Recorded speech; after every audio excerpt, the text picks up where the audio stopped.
السلام عليكم ورحمة الله وبركاته. وعليكم السلام ورحمة الله وبركاته. الحمد لله رب العالمين والعاقبة للمتقين والصلاة والسلام على أشرف الأنبياء والمرسلين نبينا محمد وعلى آله وصحبه أجمعين ومن تبعهم بإحسان إلى يوم الدين. أما بعد، أعوذ بالله من الشيطان الرجيم. إن الله يحب التوابين ويحب المتطهرين. আলহামদুলিল্লাহ, যাবতীয় প্রশংসা আল্লাহ সুবহানাহু ওয়া তাআলার জন্য, যিনি সাপ্তাহিক দার্সের তৃতীয় দার্স আজকের বাদ ফজরে দার্সে উপস্থিত হওয়ার তৌফিক দান করেছেন। এই জন্য অন্তরের অন্তঃস্থল থেকে, হৃদয়ের গভীরতম প্রদেশ থেকে শুকরিয়া আদায় করি। আলহামদুলিল্লাহ আলহামদুলিল্লাহ। অতঃপর লক্ষ্য করি দরুদ ও সালাম বর্ষিত হোক আখির জামানার নবী, নবিকুল শিরোমণি আহমদ মুস্তফা মুহাম্মদ মুস্তফা বিশ্বনবী মুহাম্মদ রাসূলুল্লাহ সাল্লাল্লাহু আলাইহি ওয়াসাল্লামের প্রতি, যিনি আমাদেরকে পূর্ণাঙ্গ একটি দিন উপহার দিয়েছেন এবং মানব জীবনের সকল সমস্যার সমাধান কল্পে কোরআন এবং সহিহ হাদিসের ভিতরে যাবতীয় সমাধান, যাবতীয় তথ্য উপাত্ত এবং নির্দেশনা আমাদের সম্মুখে রেখে গেছেন। সেই মহামানবের উপরে দরুদ ও সালাম বর্ষিত হোক সাল্লাল্লাহু আলাইহি ওয়াসাল্লাম। সম্মানিত সুধীমণ্ডলী এবং আমাদের আল ইখলাস মিডিয়া থেকে যারা আমাদের এই দার্সের সাথে যুক্ত হন, তাদের সকলকে আমাদের পক্ষ থেকে আন্তরিক অভিনন্দন ও মোবারকবাদ জানাচ্ছি। আপনাদের সাথে একটি কথা শেয়ার না করলেই নয়, সেটা হলো আমাদের ইলমের সীমাবদ্ধতা অনেক বেশি। বিশেষ করে প্রান্তিক পর্যায়ের সাধারণ মুসলিমদের মাঝে শরঈ জ্ঞানের অভাব একেবারে শূন্যের কোঠায়। শরঈ বা ইসলামী জ্ঞানের এই স্বল্পতার কারণে কোরআন হাদিসের বিধান মেনে চলার ব্যাপারে তাদের অনেক ঘাটতি এবং অনেক কৃপণতা কাজ করে। সঠিকটা জানার পরেও মানতে চায় না, আবার অধিকাংশ মানুষ সঠিকটা জানেও না। মানুষ জালসা মাহফিল এগুলোতে খুব অভ্যস্ত। এখন জালসার সময়, কিন্তু প্রত্যেকটা বিষয়ের উপরে যদি একাডেমিক জ্ঞান না থাকে, একটা বিষয়ের উপরে যতটুকু জ্ঞান অর্জন না করলেই নয় সে বিষয়টি সম্পর্কে পালন করার জন্য, যেমন সালাত আদায় করা, সালাতের জন্য আবশ্যক শর্ত হলো ওযু করা, পবিত্রতা অর্জন করা। মানে পবিত্রতা সম্পর্কে যদি আমার পূর্ণাঙ্গ ধারণা ইলম না থাকে, তাহলে কিন্তু আমার পবিত্রতায় ভুল হয়ে যাবে এবং সালাত ত্রুটিপূর্ণ হয়ে যাবে।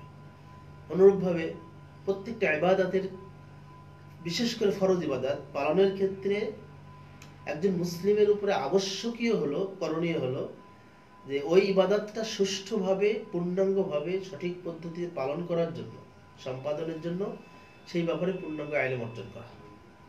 এতটুকু ইলম অর্জনের ব্যাপারে আমাদের দেশে, রাষ্ট্রে কোনো একাডেমিক পড়াশোনা ছাত্রদের লেভেলে থাকলেও মুরব্বীদের লেভেলে নেই বললেই চলে। একাডেমিক পড়াশোনার কোনো সুযোগ ব্যবস্থাপনা নাই। 1 ঘন্টার দার্স হবে একটা বিষয়ের উপরে, সুন্দর একটা বিষয়ের উপরে দার্স দিয়ে চলে যাচ্ছে, দার্স নিয়ে চলে যাচ্ছে। হয়তো কেউ কিছু মানছে, কেউ কিছু মানছে না। এরই ধারাবাহিকতায় আমরা এই বিষয়টা উপলব্ধি করে আসলে দীর্ঘদিন থেকে বিভিন্ন সাংগঠনিক কার্যক্রম পরিচালন, দায়িত্ব পালন, তারপরে দাওয়াতি কার্যক্রমের সাথে সম্পৃক্ত থাকার কারণে এই বিষয়গুলো আমাদের উপলব্ধিতে এসেছে। এবং আমরা যখন পিএইচডির কাজ করি তখন এই বিষয়গুলো খুব নাড়া দিয়েছে যে মানুষের ভিতরে কত অবহেলা এই ইলমে শরীয়ত চর্চার ব্যাপারে। আমরা এমনিতেই জানি না, তারপরেও নিজেদেরকে বড় পণ্ডিত মনে করি যে কোনো বিষয়ে, যে কোনো বিষয়ে। এই জন্য জ্ঞানের বা জ্ঞান অর্জনের বিকল্প নাই। এই জন্য আমরা সিরাত প্রকাশনী গবেষণা কেন্দ্র থেকে আমরা প্রাথমিকভাবে শুরু করেছি আলহামদুলিল্লাহ, পর্যায়ক্রমে আমরা বৃহৎ আকারে এটা আল্লাহ যেন রূপ দেয় সেই দোয়া করবেন আল্লাহ তাআলা যেন আমরা এটাকে এখানে কিতাব ভিত্তিক দার্স দিতে পারি।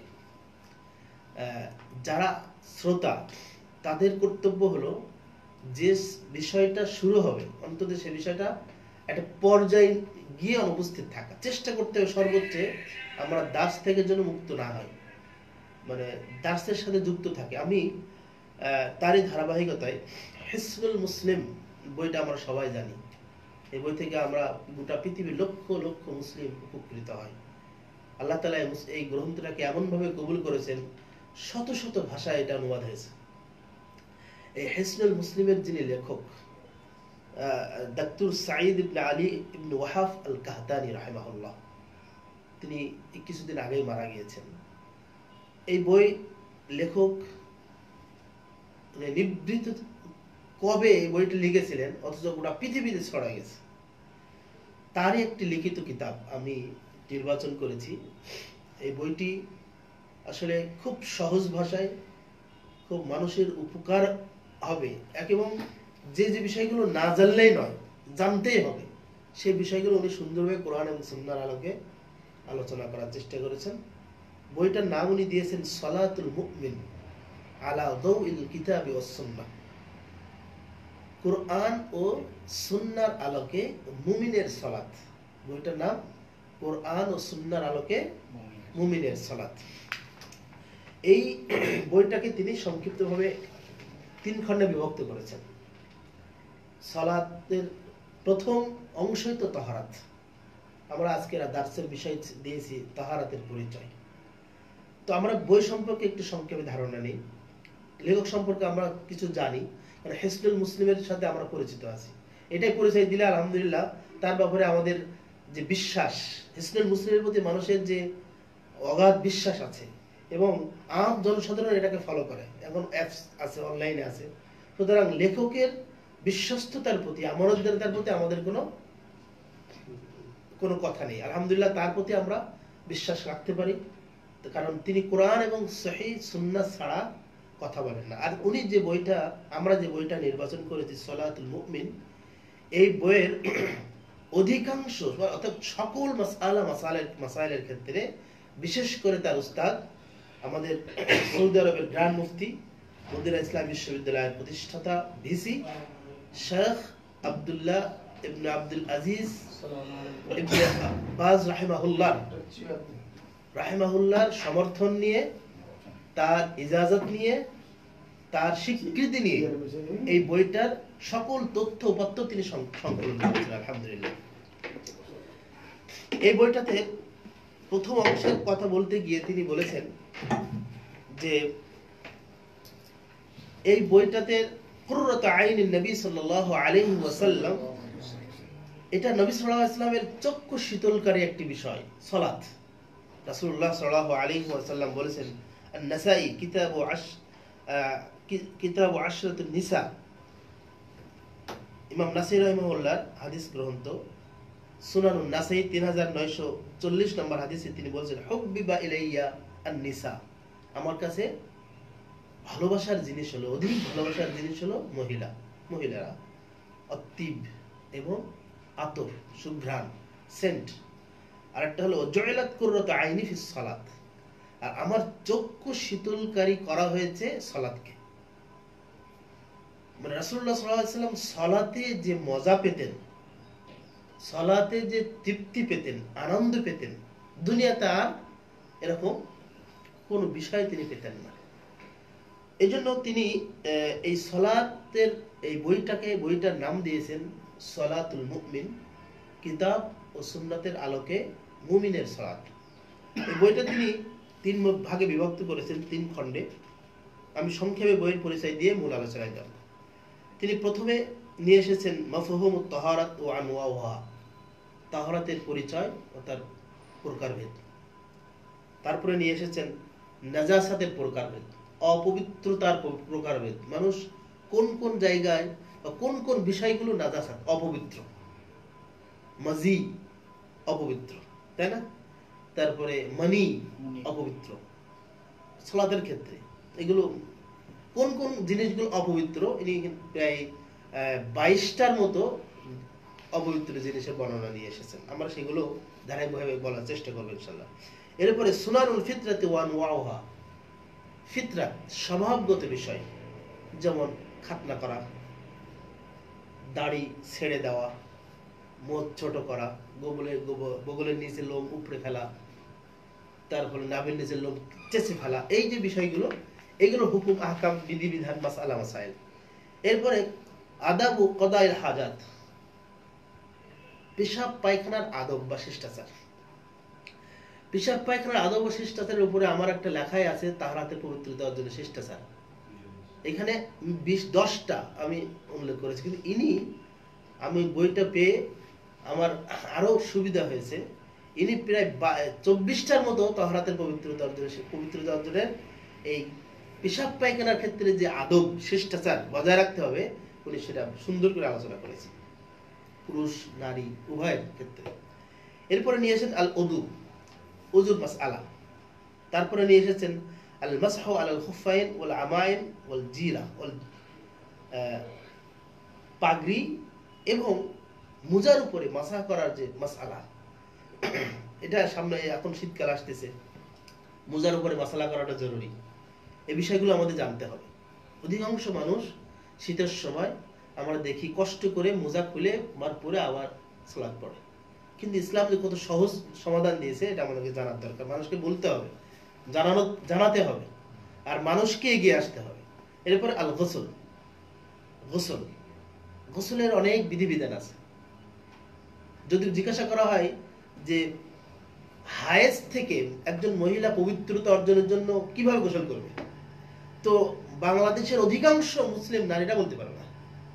আবার পুরুষদের ক্ষেত্রেও একই অবস্থা। যদি বলা হয় যে নাপাকি নাজাসাত তথা সহবাসের পরে একজন পুরুষ কিভাবে পবিত্রতা অর্জন করবে, এটাও মানুষ জানে না। আবার যদি জিজ্ঞাসা করা হয় সহবাস করার পরে গোসল বা পবিত্রতা অর্জন করার আগ পর্যন্ত কোন কোন কাজগুলো করা যাবে না, পুরুষ এবং নারী উভয়ের ক্ষেত্রে। আমার দিব্যি অনেক পুরুষ আছে যারা সহবাস করে সময় 1 ঘন্টা 2 ঘন্টা 5 ঘন্টা ওই দুপুরের সময় গোসল করে, পবিত্রতা অর্জন করে। এই সময় যা আছে সে অনেক দোয়া দাঁড়ি দুরুদ তাসবিহ তাহলিল জিকির আজকাল এগুলো করছে, কিন্তু এগুলোর ব্যাপারে শরীয়তের বিধান কি এগুলো জানার দরকার। নাহলে আমি আমল করবো কিছু, আমলটা আল্লাহর কাছে কবুল হবে। এরপর আছে আত-তায়াম্মুম, তারপর আল হায়েদ ওয়ান নিফাস ওয়াল ইস্তিহাজা। এরপরে তিনি নিয়ে এসেছেন মাফহুমুস সালাত, সালাতের পরিচয়। এখানে হুকমুস সালাত, মানজিলাতুস সালাত ফিল ইসলাম, ইসলামী সালাতের অবস্থান, তারপর খাসাইসুস সালাত ফিল ইসলাম, ইসলামী সালাতের বৈশিষ্ট্য, হুকমু তারিকুস সালাত, সালাত পরিত্যাগের বিধান, ফজলুস সালাত, সালাতের মর্যাদা, আযান ওয়াল ইকামা, শুরুতুস সালাত, সালাতের শর্ত, সালাতের রুকুন, সালাতের সিফাত, সালাতের ওয়াজিবাত, কোন কোন কারণে সালাত মাকরুহ হয়ে যায়, কোন কোন কারণে সালাত বাতিল হয়ে যায়। সালাতের ক্ষেত্রে একটা জরুরি একটা বিষয় হলো আল খুশু এবং খুদু। আল্লাহ সুবহানাহু ওয়া তাআলা বলছেন যে ইন্নাল ইনসানা খুলিকা হালুয়া, মানুষকে আল্লাহ তাআলা সৃষ্টি করেছেন, খুলিকা সৃষ্টি করা হয়েছে হালুয়া, অস্থির প্রকৃতির করে। ইদা মাসাহুল খায়রু মানুআ, যখন ইদা মাসাহুশ শাররু জাসুআ, যখন তাকে অকল্যাণ স্পর্শ করে তখন সে হাহুতাশ করে, রোগ হয়ে যায়, অসুস্থ হয়ে যায়, হাহুতাশ করে, কখন বোধ করবে, কি অবস্থা হবে, কেউ মারা গেলে মানে অস্থির হয়ে পড়ে। ওইদা মাসাহুল খায়রু মানুআ, যখন কল্যাণ তাকে স্পর্শ করে, যখন সে ভালো হয়ে যায়, সুস্থ হয়ে যায়, সচ্ছল হয়ে যায়, চাকরি পেয়ে যায়, তখন সে কৃপণ হয়ে যায়, আল্লাহকে ভুলে যায়। ইল্লাল মুসাল্লিন, তবে তারা ব্যতীত যারা মুসল্লি, যারা সালাত আদায়কারী, তারা ব্যতীত। এই সালাত আদায়কারীর প্রথম গুণাবলী উল্লেখ করতে গিয়ে আল্লাহ তাআলা বলছেন আল্লাযীনা হুম আলা সালাতিহিম দাঈমুন, যারা তাদের সালাতে দায়েম, যারা তাদের সালাতে স্থির, যারা তাদের সালাতে স্থির। এই দায়েমের ব্যাখ্যায় উলামায়ে কিরাম বিভিন্ন কথা বলেছেন। দায়েম শব্দটি আমরা জানি আরবি দুটো শব্দ আছে, একটা দায়েম একটা জারি। আল দায়েমু আল জারিউ, প্রবাহিত পানিকে বলা হয় আল মাউল জারি, প্রবাহিত পানি। আর স্থির পানি, পুকুরের পানিকে বলা হয় আল মাউ আদ দায়েম, অস্থির পানি, মানে স্থির পানি, কোথাও নড়াচড়া নেই, ঢেউ নেই, স্রোত নেই, স্থির পানি। তো সলাৎ দায়েম শব্দটি আল্লাহ উল্লেখ করার কারণ হলো একজন মুসলিম যখন সলাৎ পড়বে তখন সে নিয়মিত পড়বে, কোনো সলাৎ মিস দিবে না। এক, দুই নম্বর, এই দায়েম শব্দের ব্যাখ্যায় আরো কেউ কেউ বলেছেন স্থির মানে সে যখন সলাতে দাঁড়াবে তখন দুনিয়াবি কোনো কাজ, কোনো চিন্তা, হাত নাড়ানো, চুলকানো, কাশি দেওয়া, লুঙ্গি ঠিক করা, কাপড় ঠিক করা, টুপি ঠিক করা, লোয়ানো, মানে এটা স্থির দায়েমের পরিচয় না, একেবারে স্থিরভাবে। আমরা জানি রাসূলুল্লাহ সাল্লাল্লাহু আলাইহি ওয়াসাল্লাম যখন আলোচনা করতেন বা সাহাবায়ে কেরামরা যখন সালাত আদায় করতেন, যখন রাসূলুল্লাহ যখন আলোচনা করতেন তখন সাহাবীরা এমন ভাবে বসে থাকতেন তার মাথায় এসে, তাদের কাঁধে এসে পাকি বসে থাকতো, বুঝাই দিত এত সুস্থির ভাবে তার বসে থাকে। অনুরূপভাবে সালাত আদায় করতেন, পাশে কি হয়ে যাচ্ছে বোঝার কোনো উপায় নেই। তে আল খুশু ফি সালাতের উপরে উনি প্রায় কয়েকশো পৃষ্ঠা আলোচনা করেছেন এই বইটাতে, কয়েকশো। সালাতে খুশু খুজু কিভাবে আদায় করতে হবে, কিভাবে সালাতে খুশু খুজু আনতে হবে, সালাতটাকে কিভাবে নম্রতার সাথে বিনয়ের সাথে পড়তে হবে, এই তিনি বিস্তারিত আলোচনা করেছেন। এই বইয়ের মূল উপজীব্য হলো এই আল খুশু ফি সালাত। সালাতুল মুমিন, মুমিনের সালাত খুশু ছাড়া হবে, খুশু ছাড়া হবে না।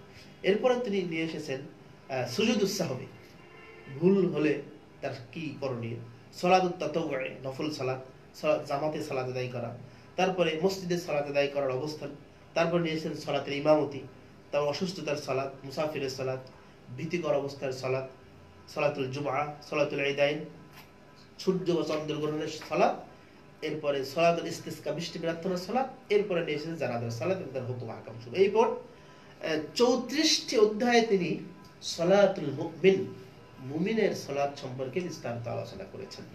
আমরা আমাদের মূল আলোচনা এখন প্রবেশ করব, সেটা হলো তাহরাতের পরিচয়। উনি যেহেতু আমরা নির্দিষ্ট একটা বইকে নির্বাচন করেছি, আমি বলেছি এই বইটা আমাদের সকলের জন্য খুব সহজ ভাষায় লেখা এবং প্রয়োজনীয় কথাগুলোই লেখা, অপ্রয়োজনীয় কোনো কথা লেখা নেই। এই জন্য আমরা চেষ্টা করব এই দার্সের ধারাবাহিকতা বজায় রাখতে। আমরা যদি চেষ্টা করি ফজরের সালাতের পরে, প্রতিদিন না, প্রত্যেক সপ্তাহ না, হয়তো এক সপ্তাহ আমি দিলাম, আর এক সপ্তাহ আর একজন দিল, আর এক সপ্তাহ আর একজন শায়েখ দিলেন। আমাদের আরেকজন শেখ আছে, শেখ আব্দুল্লাহ বিন আব্দুর রহিম, উনি গত সপ্তাহে দিয়েছিলেন, হয়তো উনি আবার আগামী সপ্তাহে দিবেন, তারপরে সপ্তাহে আমি দিলাম, নাহলে আমার যে অন্য আরেকজন দিলেন। কিন্তু আমি যখন দিব ইনশাল্লাহ তখন এটার উপরে চালু থাকবে ইনশাল্লাহ। তো তাহারাতের পরিচয় তিনি প্রথমে নিয়ে এসেছেন তারিফুত তাহারা ওয়া আনওয়াউহা, তাহারাতের পরিচয় এবং তার প্রকারভেদ। আমরা এতটুকু কথা বলে আজকে আলোচনা শেষ করব ইনশাআল্লাহ। মাফহুমুত তাহারাত, তাহারাতের পরিচয়। তিনি বলছেন তাহারাত শব্দটা আরবি, তাই না? তাহারাত শব্দটা আরবি। আরবি প্রত্যেকটা লুগাত, প্রত্যেকটা শব্দের দুটো অর্থ থাকে, একটা হলো আবিধানিক অর্থ, একটা হলো পারিভাষিক অর্থ। দুটো অর্থ জানা জরুরি। যেমন বিদআত, বিদআত শব্দটা আরবি, এটার দুটো অর্থ আছে, আবিধানিক অর্থ, পারিভাষিক অর্থ। এই দুটো অর্থের ভিতরে পার্থক্য না জানার কারণে এই ফ্যানকেও ইদানিং আলেমরা কি করছে, বিদআত বলছে। এই মাইক্রোফোনকেও বিদআত বলছে, এই উড়োজাহাজে হজে যাওয়াকেও বিদআত বলছে। এই আবিধানিক পারিভাষিক অর্থের সম্পর্কে তারতম্য জানা না থাকার কারণে। এই জন্য আবিধানিক পারিভাষিক অর্থ সম্পর্কে আমাদের জানতে হবে। বিদআতের আবিধানিক অর্থ আমরা জানি নতুন আবিষ্কার, আর শরীয়ী দৃষ্টিকোণ থেকে এমন আমল করা, শরীয়তের ভিতরে এমন আমল করা যা আল্লাহকে ভালোবাসার উদ্দেশ্য হয়, আল্লাহকে ভালোবাসা অর্জনের জন্য এমন আমল করা যে ব্যাপারে রাসূলুল্লাহ সাল্লাল্লাহু আলাইহি ওয়াসাল্লামের কোনো নির্দেশনা নাই, সেটাই তো বিদআত। কি শাব্দিক অর্থ কি? নতুন সৃষ্টি। সেই অর্থে আমার চশমাটা একটা বিদআত, কারণ রাসূলের যুগে ছিল না, এটা নতুন সৃষ্টি। এই অর্থে আল্লাহ তাআলা নিয়ে এসেছেন বাদিউস সামাওয়াতি ওয়াল আরদ, আল্লাহ তাআলা আসমান এবং জমিনকে নতুন রূপে উদ্ভাবন করেছেন। রাসূলুল্লাহ সাল্লাল্লাহু আলাইহি ওয়াসাল্লামকে লক্ষ্য করে আল্লাহ তাআলা বলেন কুল বিদআম মিনার রাসূল, নবী আপনি বলুন যে আমি নতুন রাসূল নন, আমি নতুন রাসূল নই, আমার আগে অনেক রাসূল চলে গেছে। তো আল্লাহ তাআলা এই বিদআত শব্দটি এখানে নতুন অর্থে, নতুন সৃষ্টি অর্থে নিয়ে এসেছেন, এটা আবিধানিক অর্থ। শেখুল ইসলাম ইবনে তাইমিয়া রাহিমাহুল্লাহ বলছেন যে এই যে তারাবির সালাতে গিয়ে উমর রাদিয়াল্লাহু আনহু বলছেন নি'মা হাযিল বিদআহ, কতই না সুন্দর বিদআত। এই এখানে বিদআত শব্দটি উমর ইবনে খাত্তাব রাদিয়াল্লাহু আনহু আবিধানিক অর্থে নিয়ে এসেছেন, শারঈ অর্থ নয়। কারণ সবাই খন্ড খন্ড ভাবে সালাত আদায় করছিল, উমর রাদিয়াল্লাহু আনহু তখন একজন ইমামতের পিছনে দাঁড় করে দিলেন। নিঃসন্দেহে এটা নতুন একটা বিষয়। তিনি এই শাব্দিক অর্থ উনি এখানে নিয়ে এসেছেন। এই শাব্দিক অর্থ আর আবিধানিক পারিভাষিক অর্থের ভিতরে এতটুকু পার্থক্য না জানার কারণে আমাদের কিছু বিদআতি ভাইয়েরা তারাবির সালাতকেই বিদআত বলে উল্লেখ করছে। যাও, উমর রাদিয়াল্লাহু আনহু বিদআত বলেছেন, এটা দলিল হিসেবে তারা উপস্থাপন করছে। এই জন্য দুটা শব্দই জানা জরুরি। তাহারাত শব্দটির আবিধানিক অর্থ হলো আন-নাযাফাতু ওয়ান-নাযাহাতু আনিল আকদারিল হিসসিয়্যা ওয়াল মা'নুবিয়্যা। সাঈদ ইবনে ওয়াহাব ইবনে আল-কাহতানী রাহিমাহুল্লাহ তিনি বলছেন, তাহারাত শব্দের অর্থ হলো আন-নাযাফা, পরিচ্ছন্নতা, পরিচ্ছন্নতা, ময়লা থেকে বলছে। তারপরে বলছে ওয়ান-নাযাহা, পবিত্রতা। কয়েকটা শব্দ নিয়ে এসেছেন। আন-নাযাফা পরিচ্ছন্নতা, আন-নাযাহা পবিত্রতা, আনিল আকদার ময়লা আবর্জনা থেকে, ময়লা আবর্জনা থেকে পবিত্রতা অর্জন করা, পরিচ্ছন্ন হওয়া, ধৌত করা।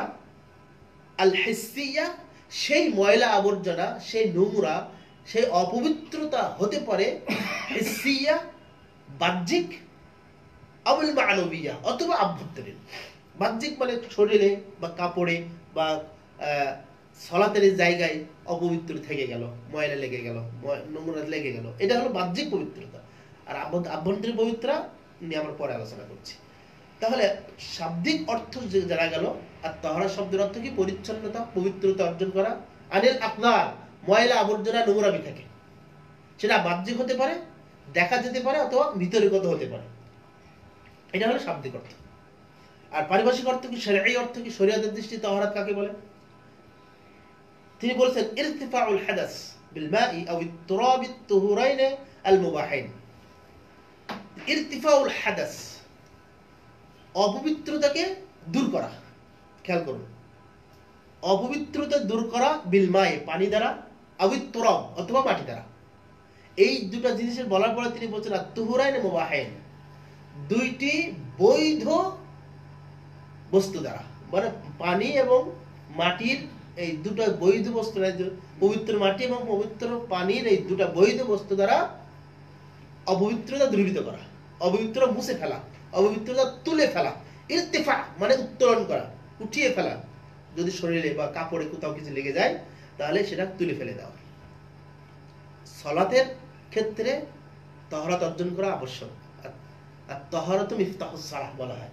পবিত্রতা সালাতের চাবি, পবিত্রতা সালাতের চাবি। যদি পবিত্রতায় ত্রুটি এসে যায় তাহলে আমার সালাত হবে না। আর সালাত পড়তে আমরা জানি সময় লাগে, 5 ওয়াক্ত সালাত পড়তে সময় লাগে, লাগে না? পরিশ্রম করতে হয়, শ্রম দিতে হয়, অনেক মানে একনিষ্ঠতার সাথে সালাত আদায় করতে হয়। এখানে রিয়া বা লৌকিকতা চলে আসলে, এখানে পরিশ্রমের কোনো ঘাটতি হলে, খুশুখুজির কোনো ঘাটতি হলে আমার সালাত কিন্তু সঠিকভাবে হবে না। সুতরাং বিষয়টা খুবই জরুরি। তো তিনি বলছেন যে দুটা বৈধ জিনিস, পানি এবং মাটি দ্বারা অপবিত্রতাকে কি করা? তুলে ফেলা, ঝেড়ে ফেলা, উৎপাটন করা।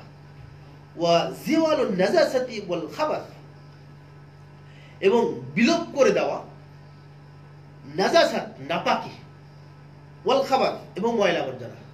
নাপাকি বলতে এখানে দুটো অর্থে ব্যবহার করা যেতে পারে। একটা হলো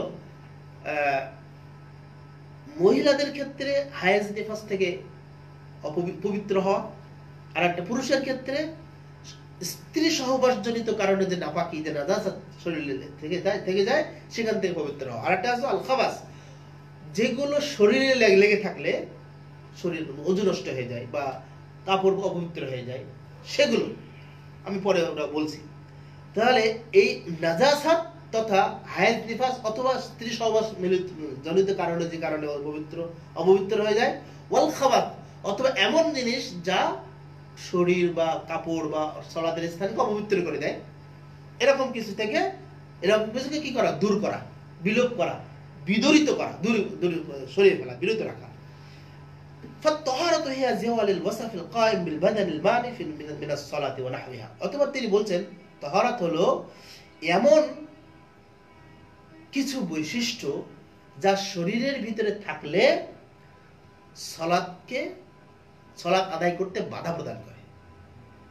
সেগুলোকে দূরীভূত করা। খেয়াল করেন, শরীরের ভিতরে এমন কিছু ময়লা আবর্জনা, অপবিত্রতা, নোংরা কিছু জিনিস থাকা যেগুলোকে তার সালাতকে বাধা প্রদান করে, সালাতকে সঠিকভাবে আদায় করতে নিষেধ করে, বাধা দেয়, এই জিনিসগুলোকে দূরীভূত করাই হলো পবিত্রতা।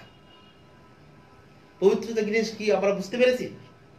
পবিত্রতার শাব্দিক অর্থ পরিচ্ছন্নতা অর্জন করা, পবিত্রতা অর্জন করা তাহরাতে। আর এক আবেদনিক পারিভাষিক অর্থ হলো পবিত্র মাটি, পবিত্র পানি দ্বারা কি ইরতিফাউল হাদাস, অপবিত্রকে দূরীভূত করা, এবং নাজাসাত বা আরো অন্যান্য কারণে যে শরীর, যে সকল কারণে অপবিত্র হয়ে যায় শরীর, সেগুলোকে দূরীভূত করা।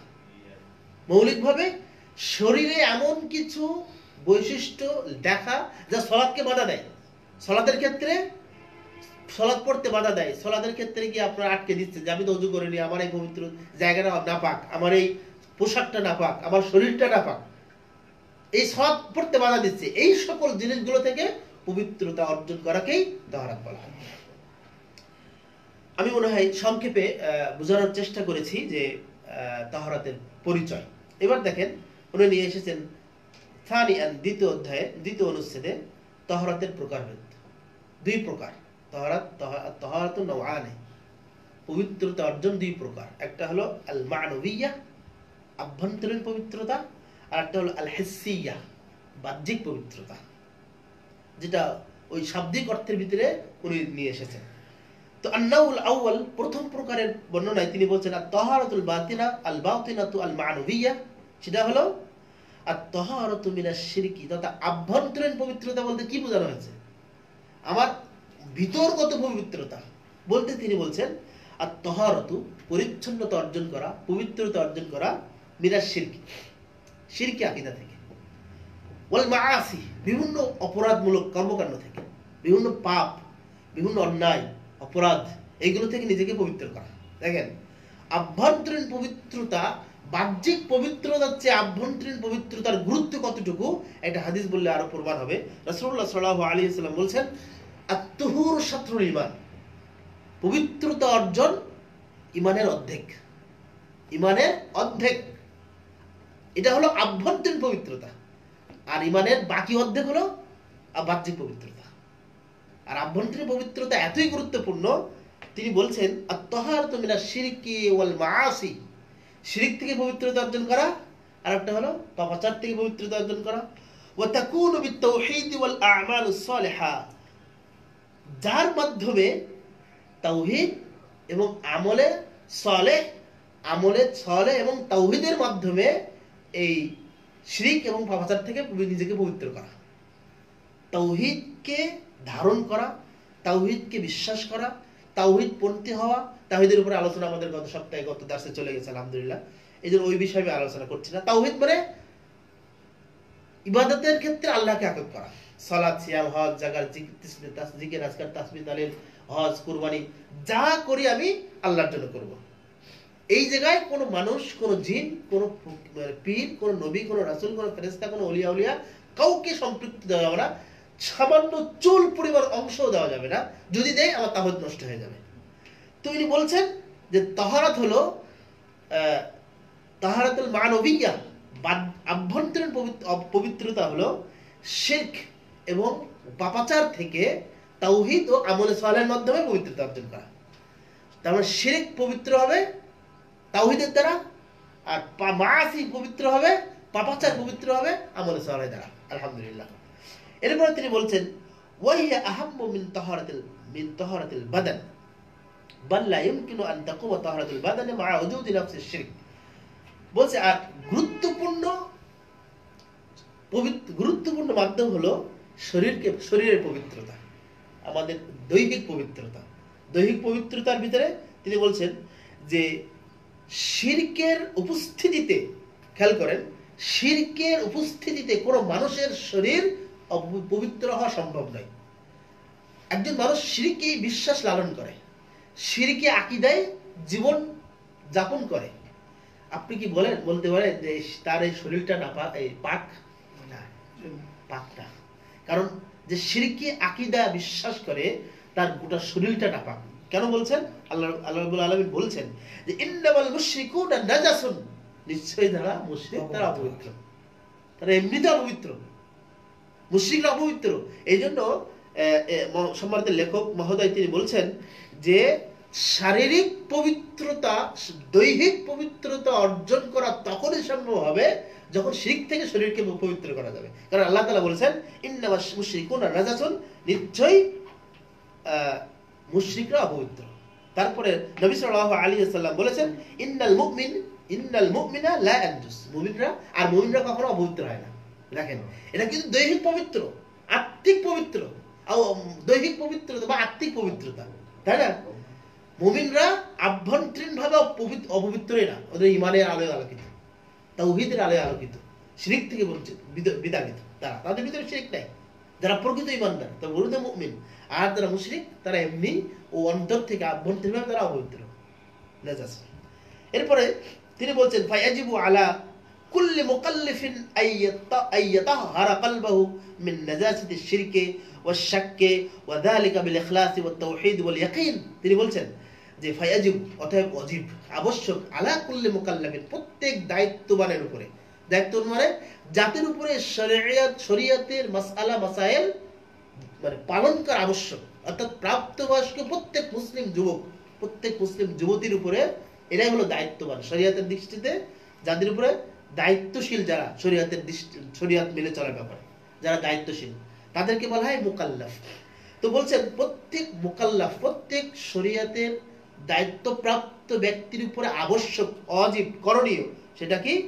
আইয়াতাহহারা কলবহু, তার অন্তরকে পবিত্র করা, তার মনকে পবিত্র করা, তার হৃদয়কে পবিত্র করা, মিন নাজাসাতি শিরকে, শিরকের নাজাসাত, শিরকের নাপাকি থেকে, শিরকের অপবিত্রতা থেকে তার মনকে পবিত্র করা, ওয়াশ শাক্কি, এবং সন্দেহ, সংশয়, দ্বিধা, দ্বন্দ্ব থেকে মনকে পবিত্র করা, ওয়াদালিকা, অনুরূপভাবে বিল ইখলাস, শিরকে যেমন পবিত্র করতে হবে অনুরূপ ইখলাস নিয়ে আসতে হবে, খলুসিয়াতের সাথে সকল কর্মকাণ্ড পরিচালনা করতে হবে, ওয়াত তাওহীদ, এবং তাওহীদকে সর্বাগ্রে প্রাধান্য দিতে হবে, ওয়াল ইয়াকিন, এবং ঈমান, ইখলাস, তাওহীদের ক্ষেত্রে সর্বোচ্চ দৃঢ়তা আদান করতে হবে। এরপরে তিনি বলছেন তার মানে তার বোঝা যাচ্ছে প্রত্যেক মুসলিমের উপরে, প্রত্যেক মুমিনের উপরে আভ্যন্তরীণ পবিত্রতা অর্থ শিরক থেকে তার হৃদয়কে পবিত্র করতে হবে, শাক, সন্দেহ, সংশয় থেকে হৃদয়কে পবিত্র করতে হবে, আর সেখানে ইখলাস নিয়ে আসতে হবে, সেখানে তাওহীদ প্রবেশ করাতে হবে এবং দৃঢ়তা আনতে হবে। এরপর তিনি বলছেন ওয়াইতাহহারু নাফসাহু, এবং সে নিজেকে পবিত্র করবে, ওয়া কলবাহু, তার অন্তরকে, সে নিজের অন্তরকে, একজন মুসলিমের আবশ্যকীয় করণীয় হলো নিজের অন্তরকে পবিত্র করবে। কোথা থেকে? মিন আকদারিল মাআসি, পাপাচারের ময়লা আবর্জনা থেকে। পাপাচার বলতে কিন্তু যত পাপ আছে দুনিয়াতে সব পাপ, পাপাচারের যে ময়লা, যে কদর্যতা, যে নোংরামি, যে মানে পাপাচারের যে ভয়াবহ যে ক্ষতিকর দিকগুলো আছে সেগুলো থেকে নিজের অন্তরকে, নিজের নফসকে পবিত্র করা। ওয়া আথারুল হাসাদ, এবং হিংসা, ওয়া আসারুল হাসাদ, এবং হিংসার প্রভাব মানব শরীরে। হিংসা কিন্তু একটা অন্তরের রোগ। রাসূলুল্লাহ সাল্লাল্লাহু আলাইহি ওয়াসাল্লাম বলেছেন লা আজতামিআন ফি কলবি আবদিন আল ঈমান ওয়াল হাসাদ, কোন মানুষের অন্তরে ঈমান এবং হিংসা একসাথে থাকতে পারে না। মুসনাদ আহমদের হাদিস, কোন হাদিস সহিহ, কোন মানুষের অন্তরে, এখানে কিন্তু আব্দ বলা হয়েছে, দাস, কোন বান্দার অন্তরে ঈমান, হিংসা একসাথে থাকতে পারে না। যদি তিনি ঈমানদার হন তিনি হিংসা মুক্ত থাকবেন, আর যদি তিনি তার ভিতরে যদি হিংসা বোঝা যায় তাহলে বুঝতে হবে যে ওই ব্যক্তির ভিতরে ঈমানের ত্রুটি আছে। এই জন্য আভ্যন্তরীণ পবিত্রতা অর্জনের ক্ষেত্রে গিয়ে আমাকে হিংসার যে প্রভাব আমার জীবনে আছে, আমার অন্তরে আছে, এই হিংসার প্রভাব থেকে আমার অন্তরকে পবিত্র করতে হবে, এটা আভ্যন্তরীণ পবিত্রতা। এরপরে ওয়াল হাত, মানে ঘৃণা করা, ঘৃণা থেকে একজন আরেকজনকে ঘৃণা করা। এই ঘৃণার জিনিসটা কিন্তু আমাদের সমাজে আছে। ছোট আমার চেয়ে যারা অল্প পজিশনে কাজ করে, কম পজিশনে, ছোট পজিশনে কাজ করে, আমার চেয়ে যাদের অর্থ কম তাদেরকে আমরা ঘৃণা করি, দেখতে কম খারাপ তাদেরকে আমরা ঘৃণা করি, রিক্সা চালক, ভ্যান চালক, মেথর, এদেরকে আমরা ঘৃণা করি। এই যে অন্তর, এটা কিন্তু অন্তরের রোগ। এই ঘৃণা থেকেও নিজের অন্তরকে পবিত্র করা, তাহারাত, এটাও তাহারাতের অন্তর্ভুক্ত, আভ্যন্তরীণ পবিত্রতা। ওয়াল গিল ওয়াল গিল মানে আপনার প্রতিহিংসা পরায়ণ। হিংসা তো আছেই, প্রতিহিংসা পরায়ণ না হওয়া।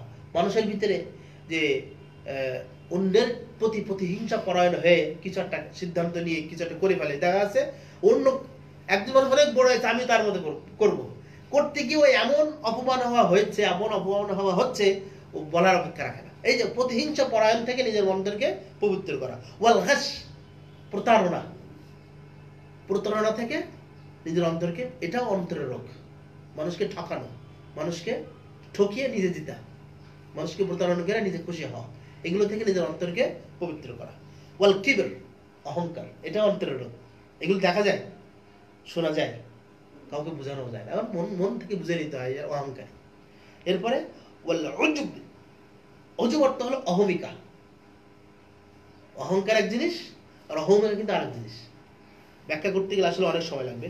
আর রিয়া লৌকিকতা, লোক দেখানো আমল করা, লোক দেখানো সিয়াম রাখা, লোক দেখানো হজ করা, লোক দেখানো মানে পরহেজগারিতা জাহির করা। এরপরে অসমা শ্রুতি, আমার নামটা মানুষ শুনুক, আমার নামটা মানুষ জানুক, আমি এই করেছি, এর সাথে আমার সম্পৃক্ততা আছে, এটা আমি মানুষকে জানানো, এই যে শ্রুতি, এগুলো সবই আভ্যন্তরীণ রোগ, মনের রোগ, অন্তরের রোগ, আমরাজুল কুলুব। এই আমরাজুল কুলুব থেকে নিজের অন্তরকে পবিত্র করা। আমার ইবাদত, আমি সালাত পড়ি, মুমিনের সালাতটা হবে কি, টোটালি মুক্ত হতে হবে আভ্যন্তরীণ অপবিত্রতা থেকে।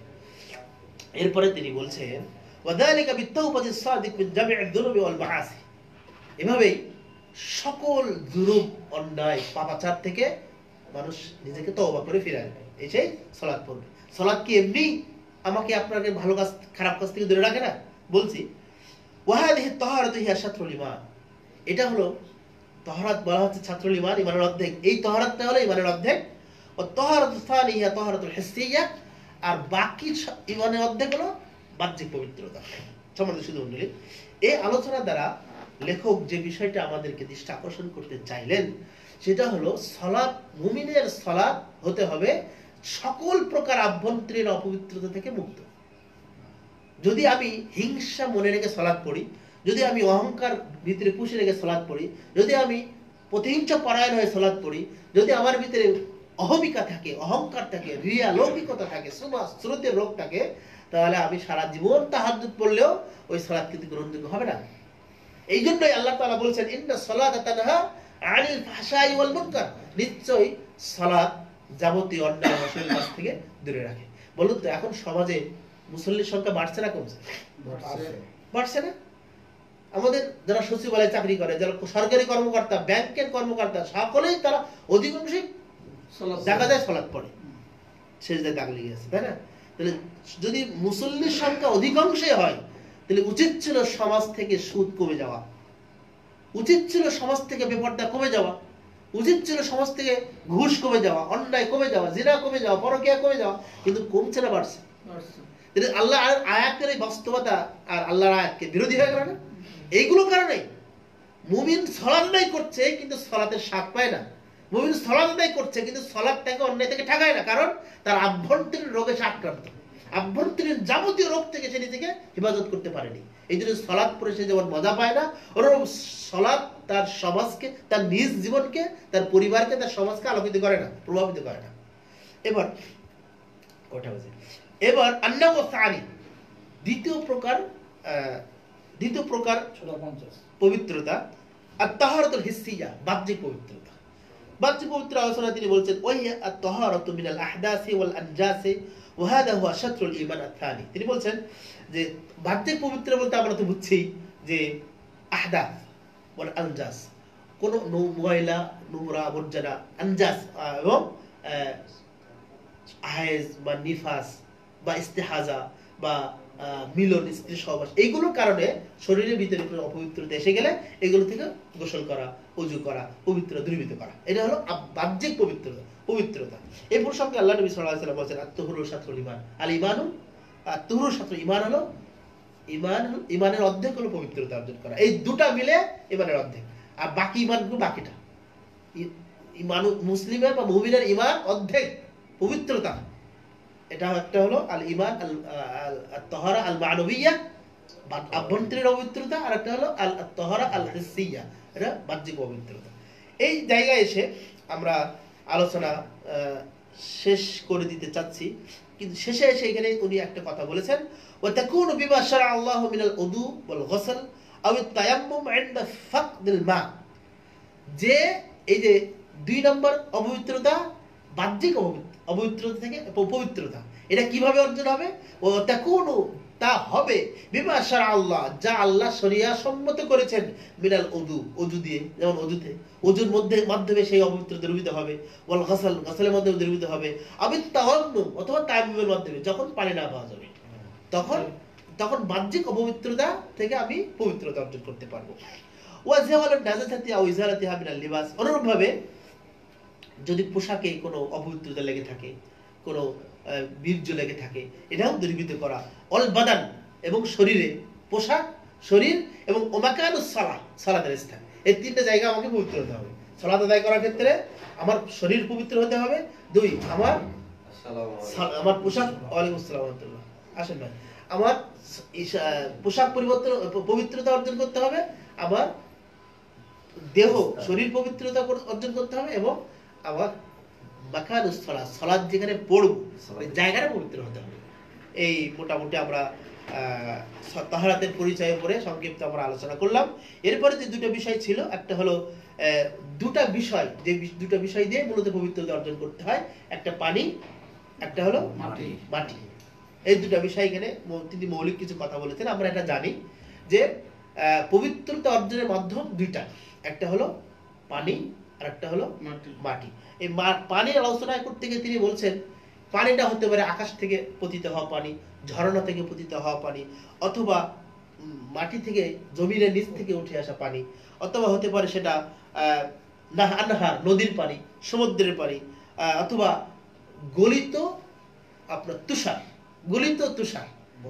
বরফ, গলিত বরফ, এই যে বিভিন্ন দেশে বরফ পড়ে, ওই বরফ তো আর ওযু করা যায় না, ওই বরফটা যখন গলে যায় তখন ওটা কিন্তু পানি হয়ে যায়, ওটা পবিত্র ওই পানি দিয়ে, অথবা সমুদ্রের পানি। এই কথা বলতে গিয়ে রাসূলুল্লাহ সাল্লাল্লাহু আলাইহি ওয়াসাল্লাম বলেছেন, ইন্নাল মাআ তুহুরুন লা ইউনাজ্জিসুহু শাইউন, নিশ্চয় পানি হলো পবিত্র, তাকে কোনো কিছু অপবিত্র করতে পারে না। পানির মৌলিকত্ব হলো এটা পবিত্র, কিন্তু বিভিন্ন কারণে পানিতে যদি ময়লা ফেলা হয় তখন সব পবিত্র হয়, কিন্তু পানির মৌলিকত্ব, পানির মূল হলো সে পবিত্র, সে অপবিত্র, তাকে কেউ অপবিত্র করতে পারে না। এই জন্য আমাদের ফিকহি, বিশেষ করে মাযহাবি বা হানাফি ভাইদের যে ফিক আছে, কুদুরি, হিদায়া, এগুলো কিতাবে একটা কথা বলা হচ্ছে, পানির রং, স্বাদ, গন্ধ, এই 3টা যদি না থাকে তাহলে ওই পানি দিয়ে ওযু করা যাবে না। তো এই লেখক বলছেন যে পানির মৌলিকত্ব হলো পবিত্রতা অর্জন করা। তিনি বলছেন যে ইউতাহহারু মিনাল আহদাথি ওয়াল আখবাথি ওয়ালাউ তাগায়্যারা তা'মুহু আও লাউনুহু আও রিহুহু বিশাইইন বিতাহতায়, যদি কোনো অপবিত্রতা আনয়নকারী, পবিত্রতা দানকারী বা পবিত্র অর্জনকারী কোনো বিষয় মিশ্রণ না হয়, কোনো বিষয় এমন পানির সাথে কোনো পবিত্র জিনিস মিশে গেছে, মিশে যাওয়ার কারণে তার স্বাদ পরিবর্তন হয়েছে, তার গন্ধ পরিবর্তন হয়েছে, তার পরিবর্তন হয়েছে, জিনিসটা পবিত্র জিনিস মেশার কারণে বলা হচ্ছে হাত লাউ তাগাইয়ারা, যদিও পরিবর্তন হয়ে যায় পবিত্র জিনিস, বিশাইইন তাহির, তাহির মানে ইসমে ফাইল আছে, তাহির পবিত্রকারী, পবিত্র কোনো কিছুকে যে পবিত্র করতে পারে সেই তো পবিত্রকারী। ওই পবিত্রকারী কোনো কিছু যদি এই পানিতে পতিত হয়ে তার গন্ধ, স্বাদ, রং যদি হয়ে যায়, তবুও তার পানির মৌলিকত্ব কি? পবিত্রতা। কিন্তু আমাদের একটা মনে করেন বড় পুকুর আমরা ফিকি মাসালায় পড়েছি, বড় পুকুরের ওই পুকুরটার এই মাথায় যদি ঢেউ দেওয়া হয়, কোনো কিছু পড়লে যদি এই ঢেউটা শেষ প্রান্তে চলে না যায়, তাহলে ওই পুকুরের পানিতে যদি ময়লা কিছু পড়তে হয় তাহলে সেখান থেকে ওরা তোলা যায়। এই যে ফতোয়াটা আমাদের সমাজে আছে, এটা কিন্তু ভুল ফতোয়া। ফিকি মাসে এই যে ফিকি সমস্যা আমাদের দিকে অত যাওয়ার দরকার নেই। রাসূলুল্লাহ সাল্লাল্লাহু আলাইহি ওয়াসাল্লাম বলছেন, পানি আমি আগেই বলেছিলাম, মা উদ্দাইম পুকুরের পানি, আর মা উল জারি সমুদ্রের পানি। বলা হচ্ছে যে মাউল বাহর, সমুদ্রের পানি সম্পর্কে বলতে গিয়ে আল্লাহ সাল্লাল্লাহু আলাইহি ওয়াসাল্লাম বলেছেন হুয়াত তুহুর, সেটা পবিত্র। সমুদ্রের পানি পবিত্র কারণ, এবং শুধু পানি পবিত্র না, আল হিল্লু মাইতাতাহু, এবং এখানে এই সমুদ্রে যা মরে যায়, যে প্রাণীগুলো মারা যায়, সেগুলো জায়েজ। আমরা এটা জানি, আমরা ওই আলোচনাগুলো পরবর্তীতে ইনশাআল্লাহ কখনো করব। এখন আম্মা মা উ জামজাম, জামজামের পানির ব্যাপারে তিনি বলেছেন, রাসূলুল্লাহ সাল্লাল্লাহু আলাইহি ওয়াসাল্লাম বলেছেন আন্না রাসূলুল্লাহ সাল্লাল্লাহু আলাইহি ওয়াসাল্লাম দাআ বিসিজিল্লিন মিন জামজাম ফাশারিবা মিনহু ওয়া তাওয়াদ্দা। রাসূলুল্লাহ সাল্লাল্লাহু আলাইহি ওয়াসাল্লামের কাছে এক বালতি জমজম পানি আনা হলো, তিনি ফাশারিবা মিনহু, সেখান থেকে পান করলেন, ওয়া তাওয়াদ্দা, এবং ওই পানি দ্বারা ওযু করলেন। জমজমের পানি দ্বারাও ওযু করা যাবে, এটা স্বাভাবিক। কিন্তু দলিল পেলাম আমরা, হাদিসটি এসেছে এবং আহমদ ইবনে হাম্বল হাদিস জাওয়াইদুল মুসনাদে এসেছে হাদিসটি, হাদিসের সনদ সহিহ। তো তিনি বলছেন যে যদি এই আমরা জানি জমজমের পানি এর গন্ধও নষ্ট হয় না, স্বাদও নষ্ট হয় না, এর কোনো কিছু সমস্যা হয় না, কিন্তু কোনো সমস্যা না। আল্লাহ তাআলা একটা বিশেষ কুদরত এখানে দিয়েছেন। আর মাটির ব্যাপারে আমরা এটা জানি যে পবিত্র মাটি। অনেক মানুষ আছে যে পানির অবর্তমানে মাটি দ্বারা ব্যবহার করে, কিন্তু এই যে দেয়াল, এই দেয়ালে কি মাটি দিয়ে স্পর্শ করলে তাইমুম হবে না, অবশ্যই মাটিটা হতে হবে ধুলা মিশ্রিত, কিছু ধুলা তো থাকবেই। এমনি এরকম মাটি অনেকেই একটা মাটি এনে বাসায় রাখে, মুরব্বী মানুষ যেতে পারে না, হ্যাঁ, এটা তো সমস্যা নেই, মাটি হতে হবে, মাটিটা পবিত্র। মাঝে মাঝে মাটিটা আবার একটু ভেঙে চড়ে নেবেন, তাতে করে একবার ঘষতে কিছু তো হাতে লাগবে। সম্মানিত শুধু মন্ডলী, শেখুল ইবনুল কাইয়িম রাহিমাহুল্লাহ, আব্দুর রহমান ইবনে নাসির সাঈদী রাহিমাহুল্লাহর একটি বই আছে মিনহাজুস সালিকিন ও তাওদীহুল ফিকহ ফিদ দ্বীন। এই গ্রন্থে তিনি এই তাহারাতু বিসসাঈদ আত-তাহির, পবিত্র মাটি দ্বারা পবিত্রতা অর্জন করার বিষয়ে তিনি এখানে কিছু আলোচনা করেছেন। তিনি বলেছেন যে এটা পানির বিকল্প। আমরা জানি কিছু হাদিস আছে, তাইমুমের অধ্যায়ে আমরা বিস্তারিত আলোচনা করব ইনশাআল্লাহ। এটা পানির বিকল্প, যদি পানির বিকল্প এবং কেউ যদি অসুস্থতার কারণে বা খুব অসুস্থ, যে পানি ব্যবহার করলে অসুস্থতা আরো বেড়ে যাওয়ার ভয় থাকে, তার জীবন নাশের হুমকি হয়ে যেতে পারে, এমন সময়ও কিন্তু তায়াম্মুম করার বিধান আছে। উনি ওখানে বলেছেন যে এটা পানির বিকল্প, এবং পানি ছাড়া যখন অন্য কোনো কারণে যদি তায়াম্মুমের প্রয়োজন হয় তখন মাটি দ্বারা তায়াম্মুম করা জায়েজ, বৈধ। আমরা আলোচনা এখানে সমাপ্ত করতে চাচ্ছি। আমরা এই সংক্ষিপ্ত দার্সের মাধ্যমে আমরা যে বিষয়টা জানতে পারলাম সেটা হলো, প্রথমত আমরা জানতে পারলাম এই তাহরাত সলাতুল মুমিনের বইয়ের উপর একটা সংক্ষিপ্ত কথা, এই বই সম্পর্কে একটা তথ্য আমরা জানলাম। এই বইতে তিনি কি কি আলোচনা করেছেন, দু একজন ভাই শেষের দিকে এসেছেন, ওরা বুঝতে পারেননি। তারপর আমরা জেনেছি তাহারাতের প্রথম অংশের আলোচনায় তাহারাতের পরিচয়, আবিধানিক পারিভাষিক অর্থ। তারপর আমরা জেনেছি তাহারাতের প্রকারভেদ, তাহারাতের প্রকারভেদে তিনি বিস্তারিত আমরা আলোচনা করেছি। আর একটা বিষয় জেনেছি যে তাহারাতের মাধ্যম দুইটা, একটা হলো পানি, একটা হলো পবিত্র মাটি। এই মৌলিক বিষয়ে আমরা আলোচনা করেছি। আল্লাহ তাআলা আমাদের সকলকে বিষয়টি উপলব্ধি করে, জেনে বুঝে আমি এবং আমার পরিবার, আমার আশেপাশে সকলকে বিষয়টি জানার তৌফিক দান করুন, আল্লাহুম্মা আমিন। এবং আমাদের এই দাওয়াতি কার্যক্রম, এই দাসকে আরো সমৃদ্ধ করার জন্য শুধু আমরা না, এখানে আপনাদেরকেও ভাগীদার হতে হবে, অংশীদার হতে হবে। আপনি একজনকে আজকে একা আসলেন, আগামী দিন আরো দুজনকে নিয়ে আসবেন, আপনি নিজ দায়িত্বে। এটা ইলমি মাশওয়ারা। এখানে আপনার জানার অনেক ঘাটতি আছে, আমাদেরও অনেক জানার ঘাটতি আছে।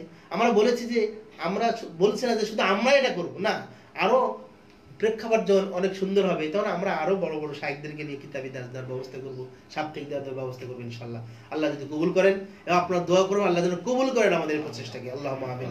সম্মানিত সুধী মণ্ডলী, আমাদের দর্শক শ্রোতাদেরকে লক্ষ্য করে বলবো যে আস-সিরাত প্রকাশনী বাংলাদেশের ভিতরে সালাফি মানহাজের একটি অন্যতম গ্রহণযোগ্য একটি প্রকাশনা প্রতিষ্ঠান। এখানে অনেকগুলো কোরআন এবং সুন্নাহর বিভিন্ন বিষয়ের উপরে অনেকগুলো গ্রন্থ, অনেকগুলো কিতাব, অনেকগুলো বই প্রকাশিত হয়েছে। যেমন বাংলাদেশের অন্যতম আলেম শেখ ডক্টর মুজাফফর বিন মুহসিন হাফিজাহুল্লাহ, তার সম্পাদনায় অনেকগুলো বই প্রকাশিত হয়েছে, তার লিখিত অনেকগুলো বই প্রকাশিত হয়েছে। আমার কিছু বই লেখা প্রকাশিত হয়েছে। আরো অনেক আব্দুল্লাহ বিন আব্দুল হামিদের একটা বই লেখা প্রকাশিত হয়েছে, শেখ আব্দুল আলিম ইবনে কাউসার মাদানী, শেখ আব্দুল আলিম মাদানী, মোকাররম বিন মোহসিন মাদানী সহ এরকম অনেকগুলো প্রায় 80টার উপরে আমাদের বই এখান থেকে প্রকাশ হয়েছে বিভিন্ন বিষয়ের উপরে, জান্নাত জাহান্নামের উপরে, শিরকের উপরে, বিদাতের উপরে বইগুলো বের হবে, সালাতের উপরে আছে, সিয়ামের উপরে আছে, যাকাতের উপরে আছে, হজের উপরে আছে, প্রয়োজনীয় যে জিনিসগুলো আছে বইগুলো সব আমরা এখান থেকে প্রকাশিত হয়েছে আমাদের সিরাত প্রকাশনী থেকে। বইগুলো নেবেন, সিরাত প্রকাশনীর পাশে থাকবেন, নতুন নতুন যে বইগুলো বের হবে সে বইগুলো আপনারা নেওয়ার চেষ্টা করবেন। এলেম এবং আমাদের আরেকটি নিয়মিত প্রকাশনা সেটা হলো মাসিক আল ইখলাস। আর সিরাত প্রকাশনীর এখান থেকে ইসলামিক রিসার্চ অ্যান্ড ইনফরমেশন সেন্টারের পক্ষ থেকে নিয়মিত প্রকাশনা মাসিক আল ইখলাস একটা পত্রিকা বের হয়, মাসিক পত্রিকা। এই পত্রিকাতে নিত্য নতুন আপডেট বিভিন্ন মাসালা মাসাইল, বিশেষ করে 30টা মাসালা যায় সালাফি মানহাজের আলোকে, এবং বিভিন্ন আর্টিকেল যায়, বিভিন্ন বিষয়ভিত্তিক আলোচনা যায়। আপনি উপস্থিত যারা আছেন তাদের দৃষ্টি আকর্ষণ করছে এবং যারা আমাদের আলোচনা শুনছেন সকলকেই বলছি মাসিক আল ইখলাস এবং আসিরাত প্রকাশনীর সকল বইপত্রগুলো কিনবেন, পাশে থাকবেন, পড়বেন এবং অন্যকে পড়ার প্রতি উৎসাহিত করবেন, হাদিয়া দিবেন এবং দোয়া করবেন আল্লাহ তাআলা আসিরাত প্রকাশনীকে কবুল করুন এবং এভাবে খেদমত করে যাওয়ার তৌফিক দান করুন, আল্লাহুম্মা আমিন। এই সিরাত প্রকাশনীর সাথে যারাই জড়িত রয়েছেন বিভিন্নভাবে অর্থ দিয়ে, শ্রম দিয়ে, সময় বুদ্ধি দিয়ে, তাদের সকলেরকে আল্লাহ বারাকা দান করুন এবং সকলেরই আমরা যারা উপস্থিত হয়েছি সকলেরই পরকালে মুক্তির মাধ্যম হিসেবে এই সময়টাকে কবুল করুন, আল্লাহুম্মা আমিন। আকুলু কওলি হাযা আস্তাগফিরুল্লাহ লি ওয়া লাকুম ওয়া লিসাইরিল মুসলিমিন সুবহানাকা আল্লাহুম্মা ওয়া বিহামদিকা আশহাদু আল লা ইলাহা ইল্লা আনতা আস্তাগফিরুকা ওয়া আতুবু ইলাইকা। ওয়াসসালামু আলাইকুম ওয়া রাহমাতুল্লাহি ওয়া বারাকাতুহু। আমার একটা কথা ছিল আর কি। জি বলেন।